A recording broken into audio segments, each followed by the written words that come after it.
Today is March 20th, 2013. My name is Megan Beets of the Basement team, and I'm joined here by Jason Ross of the Basement and Lyndon LaRouche. So, Jason? So let's take a look at the asteroids, because there's some differences between the asteroids and the planets. This is a video animation of the discovery of asteroids. So you can see the flashes of light are the discoveries taking place, and then it might be somewhat faint, but you can see building up a ring of all the known asteroids. One thing that's pretty apparent is that we're discovering asteroids near the Earth, and that's because we live on the Earth, and that's where we're looking for them from. And you can see they're really building up.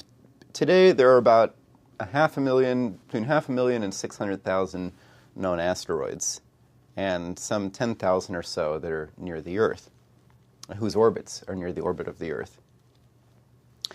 So if you look at all of these asteroids, there's a couple of things to note. One is that there aren't any noticeable gaps in the distribution of the asteroids. You don't really see much in the way of rings or anything like that. And the other thing is that there's a lot of them. It's a lot different to try to look for the harmonics between 6 planets than to try to look for a coherent system of 500,000. And that's only the ones that we've discovered. There are many, many more. So to start, let's first take a look at the different elements of an orbit, because there are a few different parameters that are different for the different planetary orbits, and this is what Kepler discovered. There's a few different things. There's one, it's called the major axis, or maybe the semi-major axis, the size of the orbit. So that one's pretty straightforward. There's the inclination. How tilted is the orbit of that asteroid compared to the orbit of the Earth?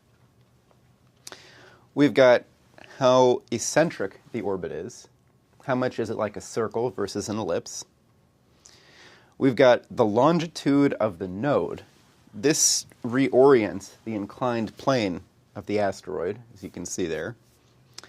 And the last one is called the argument of perihelion.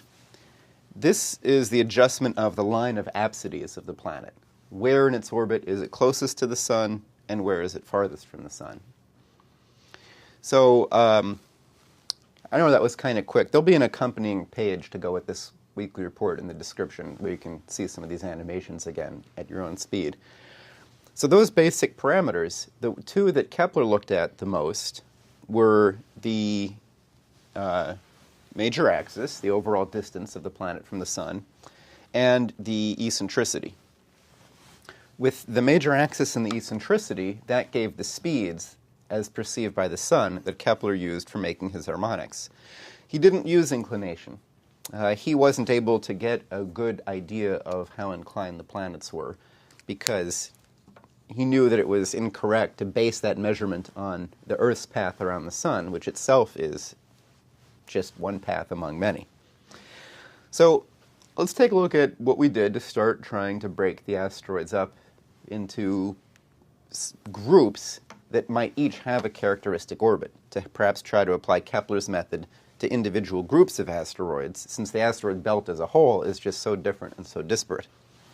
So this is the first thing to suggest itself. There are these areas. The bottom axis here is the average distance from the Sun. And so here at 2.5 times the Earth's distance from the Sun, there are basically no asteroids that have that as their average distance.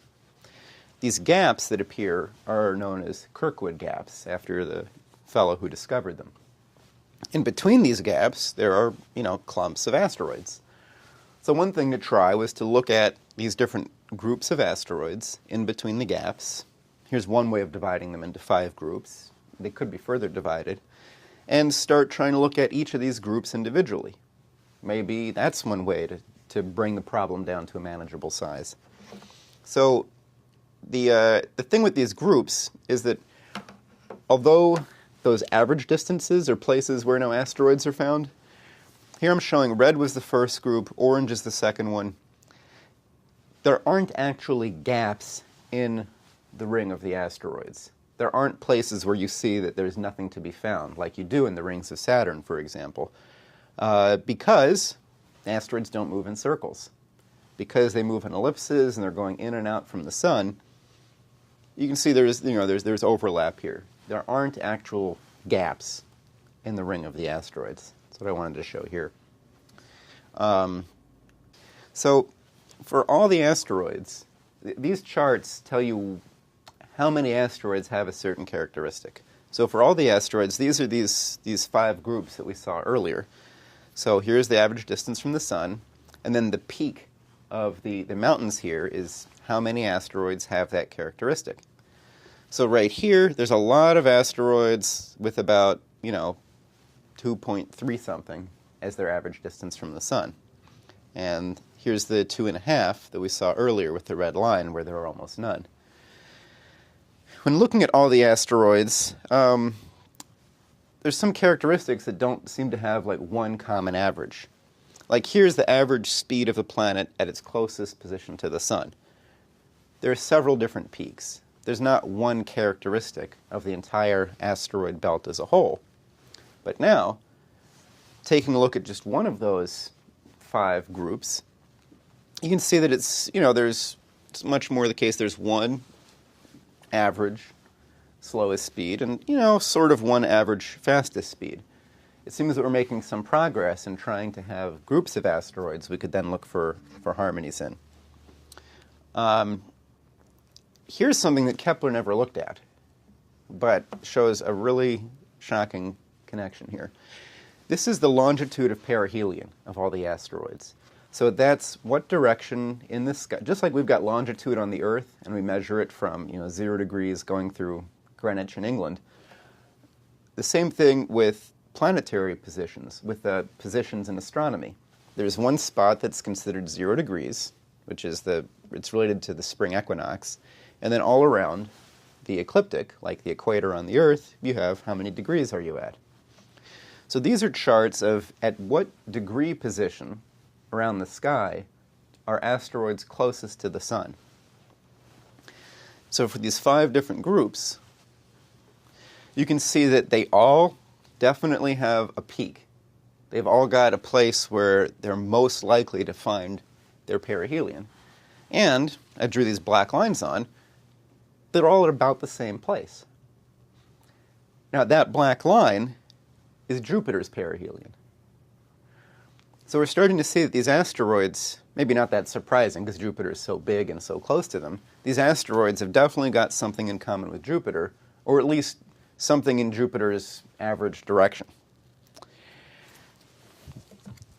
Let's go ahead after that. So after this, we started to look at, let's just compare everything. Let's just look at all the correlations we can make about all the asteroids possible. So here's one that doesn't show much of anything. We've got the eccentricity, and we've got the longitude of the ascending node, which was, again, the plane of the asteroid is tilted, and what's the orientation of the tilt. There's no pattern here, really. So the eccentricity, how circular versus elliptical an asteroid is, and which way its plane is tilted, doesn't seem to have, there's really nothing exciting to see there. We'll contrast that with some other charts like this one, where there's definitely something to see. Here we've got, on the bottom, the semi-major axis, the average distance from the sun. On the vertical axis, we've got the inclination. How tilted is the asteroid orbit compared to the ecliptic? So all of these asteroids that had about double the average distance from the sun that the Earth has, look, they're all inclined about 20 to 25 degrees. That third group that looked sort of just like a mountain before, you can see that there's definitely different clumps when we combine these 2 different ways of perceiving them. By combining these perceptions, we get a new insight. So it makes sense to break up the asteroids into these groups. Do they operate as a whole? Are there harmonies between those? Starting to make sense of things.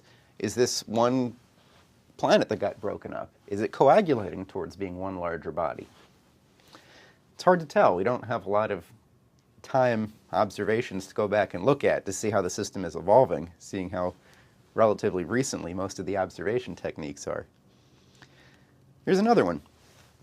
Here we've got the distance from the sun, average distance from the sun on the bottom, and the eccentricity going up and down. How elliptical as opposed to circular are the planets, the asteroids. And again, you see there's just interesting things that pop out. An extra dark band here and here. You can see that overall the eccentricities are somewhat larger in this group than in this one. A combination of senses again.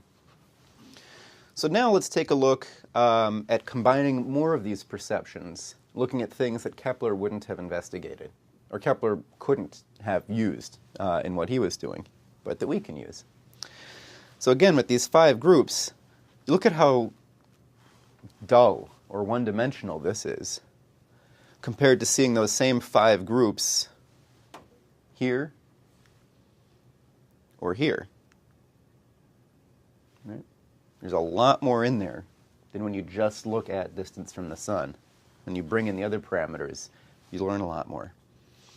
Okay, so now let's take a look at the next one. Now this one was a big shock. This one was very surprising. This is a chart. We were not expecting this. Just sort of said, let's look at everything we can look at and see what we find. From left to right is eccentricity. From top to bottom is the longitude of the perihelion, which is what's the orientation of the orbit.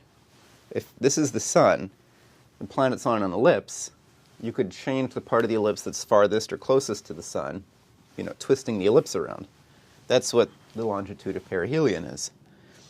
Now, there's 2 things you can see. For one thing, it's definitely darker here and at the bottom here, around 0 degrees.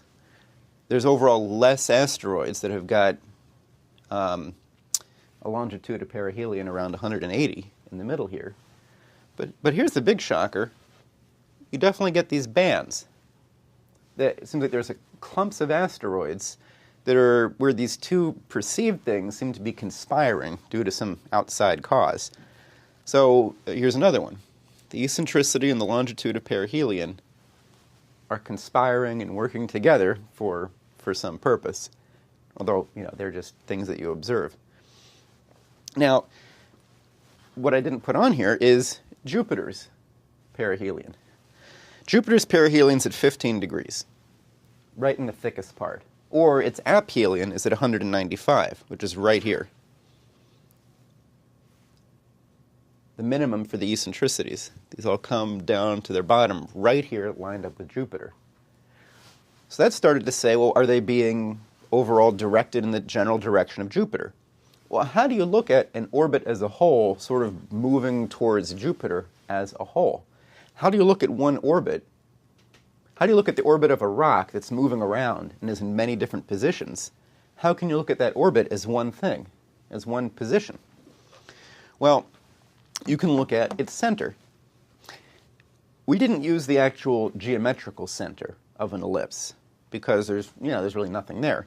Instead, we used the center, you might say the center of mass, you might say, we took the technique of Gauss, who, when comparing how different planets would operate on each other, instead of trying to watch 2 objects that are both moving at different speeds and add up all the influences, he said, take the orbit, smear the planet out into a ring so that it's basically everywhere along the orbit, but it'll be more dense in the places where it goes slower, far from the sun, because it spends more time there. So for this imaginary orbit, you've got 20 spots around it, which are evenly spaced by time. The asteroid would take just as much time to go between these 2 spots as between these 2. Since it's slower on this side, it spends more time over here, the overall center of all those points is pulled to the left. So he said, let's take a look at the center of mass of these things. And then we really got a shock. This is the chart when you take all the asteroids in the asteroid belt and you look at where are their centers of mass. Now, we're so used to seeing rings and circles when you see models of the solar system that this might not look that shocking, but it completely is. Because what you're seeing here, this isn't a group of rocks moving around in a circle right here. These are the centers of the orbits of a whole bunch of different asteroids, which are forming a circle. Not necessarily a moving circle. I mean, unless their orbits change much faster than we think, these are pretty stationary spots. these centers of the orbits. Yet they're forming all of these different rings. What could possibly, I mean, this is just a real, and maybe someone's looked at this and they know all the answers, but it seems like a completely unexpected surprise at this point. Here they are by group. Maybe kind of hard to see, but they'll be on the extra page too. So group 1, group 2, you can see a couple of rings. Group 3, several rings. The spots on here, this is the Sun, and this is the center of mass of Jupiter's orbit. So if you watch Jupiter over 100 years and said, on average, where is it? What's at the middle? That would be the center of Jupiter as it moves around, if you said that. So the center of most of these rings is somewhere between the center and Jupiter, but it's not really on the line connecting them. If we drew a line connecting the Sun and Jupiter, these centers are almost on the line, but not quite. Why aren't they right on it? Well, I started to look at this instead of just by group one at a time, started to look at it as making it a continuous animation. So we animated based on the average distance from the Sun of the asteroids. Let's go out from the Sun and keep taking asteroids that are farther and farther from it on average and plotting their centers of mass. This is what that looks like. Not many asteroids yet, not much to see. As we get farther out, they'll start to appear. Okay. So you can see they're forming these rings. There was one spot there, you saw 6 rings formed. And then one last one will appear with the center around here. It's kind of faint. There we go. These other spots, just to explain, started looking at, well, what other planets might be involved in this overall dynamic. So the center of mass of the Sun, of Jupiter, Mars is here in red, Saturn's in teal, and then the 3 largest asteroids, which combined make up 1/3 of the overall size of the asteroid belt. Ceres, Vesta, and Pallas, or maybe Pallas and Vesta, I forget. But those are the 3 largest asteroids. Let's look at that again with the group superimposed on the top here.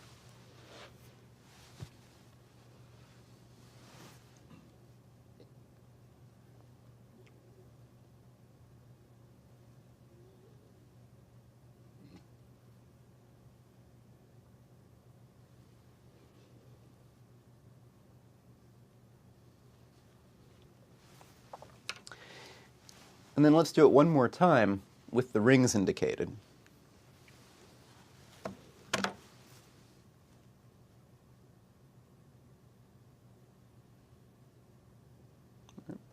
So these are all very good looking circles.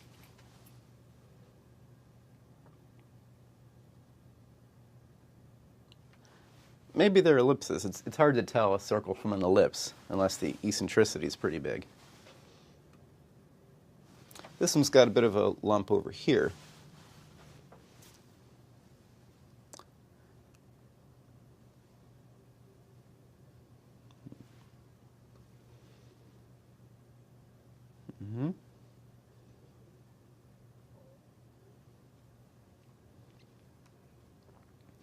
So again, just to repeat what we're seeing, because I know this is an unfamiliar concept, each of those dots is the center of mass of one asteroid orbit. And we're picking the asteroids as this thing moves along. We're choosing the asteroids that we're showing based on their average distance from the Sun. So there's a couple of big questions here. Why are they forming rings?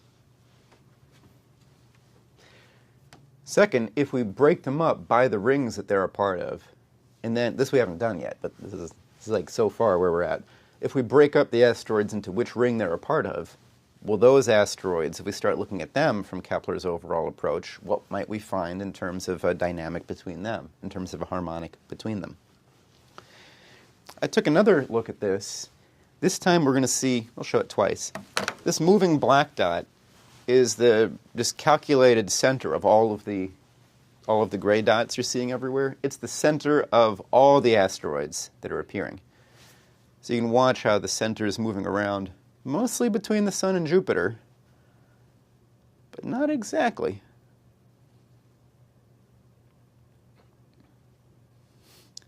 Now there's so few, it just, it kind of flies around. Show that one more time.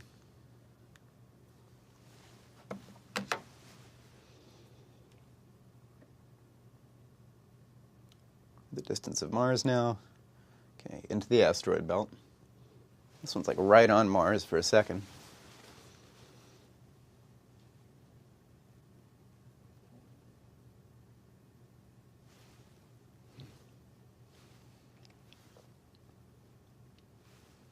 Kind of surprising. Okay, one more. Now we're going to start at one of the spots that had a number of rings in it in the earlier animation. And this time what's going to be animated is the inclination. So we're going to pick only those asteroids that have varying amounts of tilt on their orbits compared to the Sun. As you can see, this is also separating apart the different rings.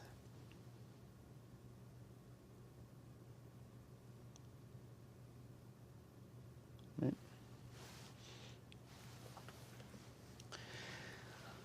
So there's no answers yet. There's definitely some questions.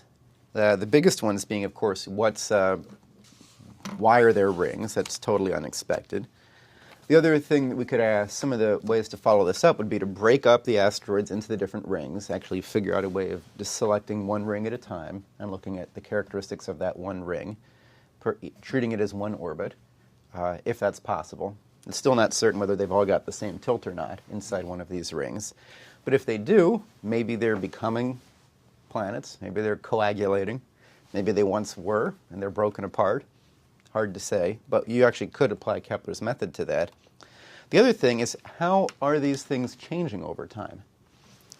Maybe these centers actually are moving in a circle. It might not be possible to figure that out, given that, the first asteroid is only about 200 years old, which isn't a whole lot of time. And then almost all of them have been discovered so recently, it's hard to look at how their orbits have changed over time if you've only known about it for 30 years. But we could take all the ones that we knew about a decade ago and compare how we would have calculated the orbits based on the observations from 10 years ago, and then look at, using all of the more modern observations as well, how have those orbits changed. So maybe we'll see that they're moving faster than we think. Maybe we won't be able to see anything because there's so much uncertainty in the observations. But we'll just have to find out. The other thing is what's outside the solar system that could be influencing this. I mean, these directions of these rings, the inclinations of these rings, it's possible. There's no reason to presuppose that everything has to be based only inside the solar system. So as it becomes more certain what these different directions are, we can look out, look out into the stars in that direction and see what's there. Is it in the direction of the Crab Nebula? Is it, we'll have to take a look and find out. One thing it definitely seems to show is that this doesn't look like a bunch of randomly distributed rocks. Right? There's no reason for them to be forming these circles just by... If you just made up a bunch of asteroids by randomly picking distances from the Sun, eccentricities, etc., this would not appear if you tried to imagine you were just making the asteroids randomly. So it seems also like there's a field. There's so many asteroids that it seems like it's continuous rather than a discrete thing. It's not like a number of individual rocks. You really get a sense of something that's operating as a field. It almost looks like, water drop ripples. So I'm not sure where this is going to go, but these seem to be very provocative questions. And depending on where this goes, it might provide some very helpful insight into which orbits to expect to find, which could be very helpful for finding new asteroids. Unfortunately, we know so few asteroids that are near the Earth that when we try to look at these things for the near-Earth objects, it's just a mess. We just don't have enough knowledge of them yet to try to draw out anything on them, which obviously are the asteroids that would be most practically helpful to find, since they're the ones that might hit us, not the ones that are, farther away than Mars. So. The problem is an ontological one, and we have not, in this case, we have not presented what the ontological problem is, which is what I just finished yesterday, as a matter of fact. That the ontological assumptions that the objects we see, the objects we count, and so forth, determine things. Now, my view is that we don't, what we think we're using as a measurement really doesn't exist. That's the problem. And I've gone through this, and I think people will just have to, in a sense, go through what I laid out in the 6 parts of this thing that I've just done, which is in itself is not finished, but it does. I do demonstrate that the whole system involves a paradox which overturns all the popular assumptions, because we try to, deal with we deal from vision, we deal from that standpoint, and we assume that there's a correlation. If there's a correlation in the visual process, and you can abstract a correlation, as he did, this kind of thing, you come into a problem because it doesn't explain anything. You can show certain patterns, but are these patterns causal or are they simply effects? And my conclusion is these things that we rely upon are not causal, they are effects. The effect lies much closer to the nature of the noetic powers of the human mind. And if you want to understand this whole process, as I've laid this thing out, this is not complete, but it's a sketch, which is a complete sketch of indicating there's a completely different universe out there than we assume. And that's what we have to do. Many more things to chase in the future. Because that's the basis of optimism, true optimism. Mm-hmm. The fact that you can solve problems. Well, I haven't solved this problem, so what? But we could. I think that's a sense we have to impart in Washington, D.C. also. Absolutely. They have no confidence in themselves. Mm-hmm. They're all peasants. They're all like peasants in a Roman imperial system. They don't believe they have the power to do anything about anything.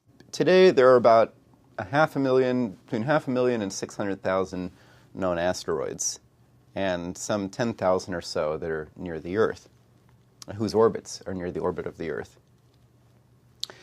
So if you look at all of these asteroids, there's a couple of things to note. One is that there aren't any noticeable gaps in the distribution of the asteroids. You don't really see much in the way of rings or anything like that. And the other thing is that there's a lot of them. It's a lot different to try to look for the harmonics between 6 planets than to try to look for a coherent system of 500,000. And that's only the ones that we've discovered. There are many, many more. So to start, let's first take a look at the different elements of an orbit, because there are a few different parameters that are different for the different planetary orbits, and this is what Kepler discovered. There's a few different things. There's one, it's called the major axis, or maybe the semi-major axis, the size of the orbit. So that one's pretty straightforward. There's the inclination. How tilted is the orbit of that asteroid compared to the orbit of the Earth? We've got how eccentric the orbit is. How much is it like a circle versus an ellipse? We've got the longitude of the node. This reorients the inclined plane of the asteroid, as you can see there. And the last one is, he wasn't able to get a good idea of how inclined the planets were, because he knew that it was incorrect to base that measurement on the Earth's path around the Sun, which itself is just one path among many. So let's take a look at what we did to start trying to break the asteroids up into groups that might each have a characteristic orbit, to perhaps try to apply Kepler's method to individual groups of asteroids, since the asteroid belt as a whole is just so different and so disparate. So this is the first thing to suggest itself. There are these areas. The bottom axis here is the average distance from the Sun. And so here at 2.5 times, called the argument of perihelion. This is the adjustment of the line of apsides of the planet. Where in its orbit is it closest to the Sun, and where is it farthest from the Sun? So I know that was kind of quick. There'll be an accompanying page to go with this weekly report in the description where you can see some of these animations again at your own speed. So those basic parameters, the two that Kepler looked at the most were the major axis, the overall distance of the planet from the sun, and the eccentricity. With the major axis and the eccentricity, that gave the speeds as perceived by the sun that Kepler used for making his harmonics. He didn't use inclination. Today is March 20th, 2013. My name is Megan Beets of the Basement team, and I'm joined here by Jason Ross of the Basement and Lyndon LaRouche. So, Jason? So let's take a look at the asteroids, because there's some differences between the asteroids and the planets. This is a video animation of the discovery of asteroids. So you can see the flashes of light are the discoveries taking place, and then it might be somewhat faint, but you can see building up a ring of all the known asteroids. One thing that's pretty apparent is that we're discovering asteroids near the Earth, and that's because we live on the Earth, and that's where we're looking for them from. And you can see they're really building up.